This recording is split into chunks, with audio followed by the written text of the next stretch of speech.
সেনা সদরে একটা কনফারেন্স হচ্ছে। আমি শুনতেছি যে এক পার্টি বলার চেষ্টা করতেছে যে আর্মি পাওয়ার নিবে কি নিবে না। আসসালামু আলাইকুম, এটা একটা শর্ট ভিডিও। আপনারা যারা পরিচিত আছেন মেজর রেজা, সে হচ্ছে 47 লং কোর্স। সে কিছুক্ষণ আগে মানে ঘন্টাখানেক আগে একটা ভিডিও অডিও শেয়ার করেছে, যে অডিওটা হচ্ছে একজন আমি ভালোভাবে চিনি, মেজর 26 লং কোর্সের মেজর হাফিজ, লম্বা করে আওয়ামী লীগের, এবং he got a connection with India এর আগে আমি তার কিছু ছবি, ওই যে মেহেন্দি সাফাদি যাকে বারবার কুমিরের বাচ্চার মতো নিয়ে আসে, তার সাথে ছবি টবি আমি দেখেছি তার। আমি যেটা বলতে চাচ্ছি যে এই অডিওটা যেটা করেছেন, আমার কাছে যেটা মনে হচ্ছে এটা জাস্ট একটা সেট আপ। হাফিজ কথা বলতেছে সাম মিনহাজ, সে সম্ভবত পররাষ্ট্র মন্ত্রণালয়ে থাকতে পারে বা অন্য কিছু, আমি তাকে চিনি না। আমি পুরা অডিওটা প্রায় 2-3 বার শুনেছি। আমার কাছে যেটা মনে হয়েছে, এটাতে জেনারেল ওয়াকারের প্রতি এখন শেখ হাসিনা খুব ক্ষেপা, এরকম একটা মেসেজ।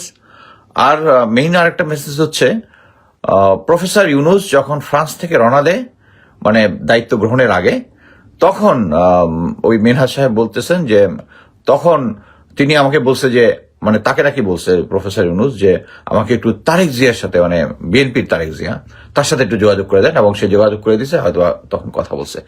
এখানে এই দুইটা হচ্ছে মেইন ক্যাচ ওয়ার্ড। একটা হচ্ছে প্রফেসর ইউনুসকে কালার করা, যে প্রফেসর ইউনুস আসার আগেই বিএনপির সাথে একটা কানেকশন করে আসছে, আমরা জানি জেনারেল ওয়াকার এখন বিএনপির সাথে কানেক্টেড।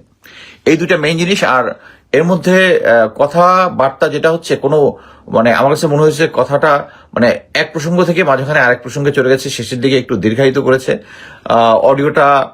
মানে দুই পার্টি বসে গোয়েন্দা সংস্থা বানিয়েছে, এবং এটার মধ্যে এর একটা কারসাজি আছে।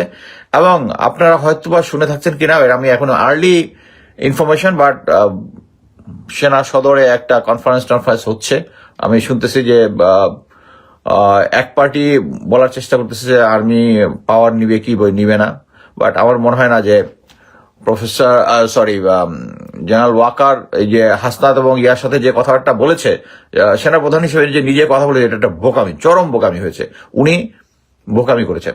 এবং আরেকটা বোকামি এখন আবার মানে আর্মি ক্ষমতা দখল করবে, এবং এটা আমরা ক্লিয়ারলি সবাই জানি যে আর্মি ক্ষমতা দখল করা মানে হচ্ছে ইন্ডিয়া যেটা প্রচার করতেছে এতদিন, আওয়ামী লীগেররা যা প্রচার করতেছে যে মানে ওয়াকার দায়িত্ব নিয়ে নিলেই হচ্ছে তাদের সরকার চলে আসবে। সো বাংলাদেশের জনগণ এখন আর্মি টেক ওভারকে, যেটা সবসময় একটা ইয়ার মধ্যে রাখতো, সবসময় ওয়েলকাম করতো যে আর্মি আসলে সবকিছু সমস্যার সমাধান হয়ে যাবে, কারণ আর্মি সৎ এবং দেশপ্রেমিক, যেটা গত 16 বছরে আর্মি এই ক্রেডিবিলিটিটা সিরিয়াসলি লুজ করেছে। বাট আমার ধারণা এই সমস্ত কেওয়াজ করার মানে একটাই, সেটা হচ্ছে 27 তারিখে আমরা জানি যে চীন সরকার বিমান পাঠাচ্ছে আমাদের প্রধান উপদেষ্টার জন্য। তারা নিজেরা বিমান পাঠিয়ে তাদেরকে নিয়ে যাবে, এবং বর্তমানে এই ভিজিটটা ক্যান্সেল করার জন্য ভারত আওয়ামী লীগ যারপরনাই চেষ্টা করতেছে। বাট আমার ধারণা, আমার কাছে ভয় একটাই লাগে, সেটা হচ্ছে জেনারেল ওয়াকার, আপনারা এখন তো আমি যেটা দেখলাম যে অনেক বুদ্ধিজীবী এই যে হাসনাতের সাথে যে কাজটা করেছে, উনি যেটা করেছে, এটা আমি আগের ভিডিওতে বলেছি, উনি এটা এবি পার্টির সাথে করেছে, আইবি পার্টির সাথে করছে, মানে আরো অনেক ইয়ার সাথে করছে। এখানে আমি মনে করি এখানে এক পার্টি আবার ধরতেছে যে হাসনাত কনফিডেন্সিয়ালি রাখবে কি জন্য, ও তো সরকারি কোনো সরকারি কাজ করলো। আমি যদি দেখি মানে জেনারেল ওয়াকার তার ওভারস্টেপিং করতেছে, সে হচ্ছে সেনাপ্রধান, তার তো উচিত না সে রাজনীতিতে কি হবে না হবে এটা কাউকে বলা। এবং এইটার মধ্যে আমি ইনিশিয়ালি 5ই আগস্টের পরে কিছু ভিডিও করেছিলাম, ওগুলার আবার এই যে বললাম না, সত্যের সাথে মিথ্যা মিক্স করতেছে। এই যে জেনারেল ওয়াকার জেনারেল ওয়াকার যে বলেছিল ইসলামী দলগুলোর সাথে মিটিং, এটা এখানে বলা আছে এই ভিডিওটাতে। এবং তখনকার হচ্ছে ক্লিয়ার, জেনারেল হামিদ এটাকে ইন্টারভিন করে এবং ছাত্রদেরকে বুঝিয়েছে আমি কথাটা বারবার বলি কারণ ওদের মাথার ভিতরে ঢুকে না, ছাত্ররা আবার ভিডিও দেখে কিনা যাই না, যে ওদেরকে ওরা কিন্তু এখন ওই ব্যাপারে কোনো স্টেটমেন্ট দিচ্ছে না। ওদেরকে জেনারেল হামিদ নিয়ে গিয়ে বুঝাইছে যে, এবং জেনারেল ওয়াকার দুজনের প্রতিনিধি দিচ্ছে, তাদেরকে ক্ষমতায় বসাবে কাদের সাথে? ইসলামী দলগুলোর সাথে, চোরমনাই, তারপর অন্যান্য গুলার সাথে মিটে একটা দল হবে, তারা ক্ষমতায় যাবে এবং যাবে হচ্ছে বিএনপি চলে যাবে বিরোধী দলে। আর এখানের মধ্যে বলতেছে যে হাফিজ বলতেছে যে জেনারেল ওয়াকার নাকি বলতেছে যে নির্বাচন হবে, নির্বাচন হইলেই আওয়ামী লীগ পাওয়া যাবে। এটা একটা ফেক স্টোরি, ফেক, এটা আপনি ক্লিয়ারলি বুঝবেন। আবার ওই মিনহাজ বলতেছে যে 5 তারিখে আগেই শেখ হাসিনা নাকি চলে গেছে। মানে এটাও একটা রং স্টোরি যে 5 তারিখে আগে যায় নাই, আমরা সবাই জানি 5 তারিখে উনি গেছে। সো আমাদের জন্য এখন যে জিনিসটা সবচেয়ে ইম্পর্টেন্ট, আমি আবার বলি, যেটাও যদি একটা শর্ট ভিডিও আমি বলেছিলাম, সেটা হচ্ছে আগামী নির্বাচন যদি জেনারেল ওয়াকারের আন্ডারে হয়, it will have a full control of র। তাহলে আমাদের এই আমরা যেটা চাই, আমি যেটা চাই, আমি একজন সাধারণ নাগরিক হিসেবে যেটা চাই, সেটা হচ্ছে আমাদের ভোটাধিকারটা রিস্টোর করা। এখন জেনারেল ওয়াকার যদি থাকে এবং আড়ালে আবডালে, তখন দেখা যাবে 4 দেয়ালের মধ্যে, কনফারেন্সের মধ্যে কে কয়টা সিট পাবে নির্ধারণ হয়ে যাবে, তারপরে নির্বাচনটা হবে এবং ওইভাবে মেলিব্রেট করবে। এবং সবাইকে একটা ধারণা দিয়ে বাংলাদেশে এইটাই হয়, বাংলাদেশে এইটাই হতো না এতদিন।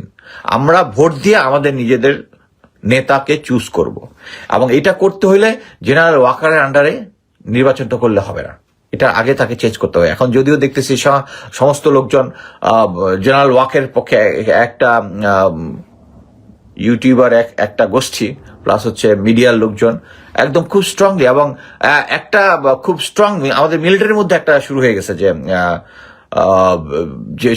যে পিনাকিদা, ফুয়াদ, এরা আর্মির বিরুদ্ধে কথা বলতেছে এত। হ্যাঁ, আমি অ্যাকচুয়ালি ব্যারিস্টার ফুয়াদের কথাবার্তা, তার যে টোন এবং ল্যাঙ্গুয়েজ এটা আমি পছন্দ করতেছি না, বাট স্টিল আমি এটা নিয়ে স্ট্রংলি কেন বলতেছি, আমি বলতেছি, আমি সিনিয়র যারা আমাকে ফোন করেছে তাদেরকে বলছি যে স্যার, ফুয়াদ আর্মির বা ইয়ার এগেনস্ট, ওয়াকার এগেনস্টে কথা বলতেছে, it's a damaging, but general Waker ইন্ডিয়ার প্রেসক্রিপশনে যে কাজ করছে, this is a more damaging, why you are not talking about it. হ্যাঁ ভাই, তোমার কথা তো আমি বুঝি, বাট কথা হচ্ছে জেনারেল ফুয়াদের, ব্যারিস্টার ফুয়াদেরটা আমি সাপোর্ট করি না, কিন্তু জেনারেল ওয়াকার ভারতের প্রেসক্রিপশনে কাজ করে আরো বেশি ড্যামেজ করতেছে দেশটাকে। সো এইটা হচ্ছে আগে আমাদেরকে সরতে হবে। সে কি করতেছে, 25 থেকে 30 জন জেনারেল যারা গুম খুনের সাথে জড়িত তাদেরকে রেখে দিছে। এইদেরকে যদি অ্যাকশন নিত তাহলে তো আর আমাদের এত কথা বলতে হইতো না, 9D 46 ব্রিগেড কমান্ডার সবাইকে রেখে দিছে। এখন একটা ঢাকা থেকে রেখে একটা গুজব আসছে যে 9D মুভ করতেছে। 9D অলরেডি গ্রাউন্ডে আছে। আমার মনে হয় না তারা এরকম বোকামি করবে। বাট আমি একটাই বলবো যে হাসনাত যে কাজটা করেছে, ওই জায়গায় আমি হলেও তাই করতাম।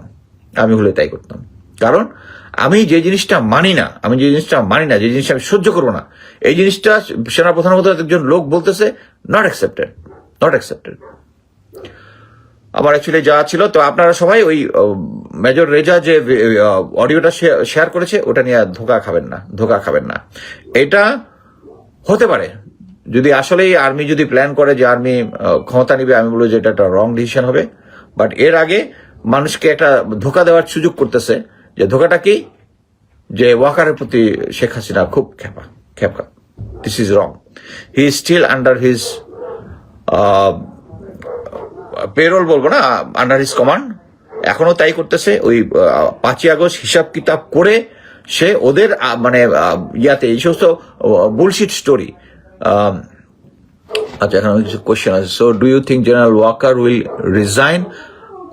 হি will not resign, because Sheikh Hasina তাকে রিজাইন করতে দিবে না। বাট সে যদি প্যাট্রিয়ট হইতো তাহলে রিজাইন দিত। আর কোনো কোয়েশ্চেন আছে? হাসনাত 100% রাইট। এখানে কোশ্চেন করা উচিত, মানে তারা যারা করতেছে, ও আচ্ছা, আসিফ ভুইয়া, সজীব মাহমুদ আসিফ, এনিওয়ে, ওর যে নাম আছে, যে সে বলতেছে যে সে সরকারে থেকে এরকম একটা করতে পারে না।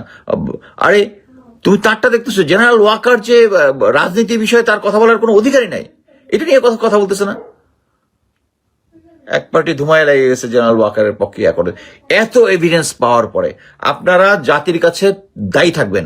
এখনো সেনা অফিসার রিটায়ার্ড করা বা ইয়াতে যারা সেনা আর্মির বিভিন্ন অর্গানাইজেশনে চাকরি করতেছেন তারা তারা করবেন, তারা একদিন বুঝতে পারবেন যে you work against your country.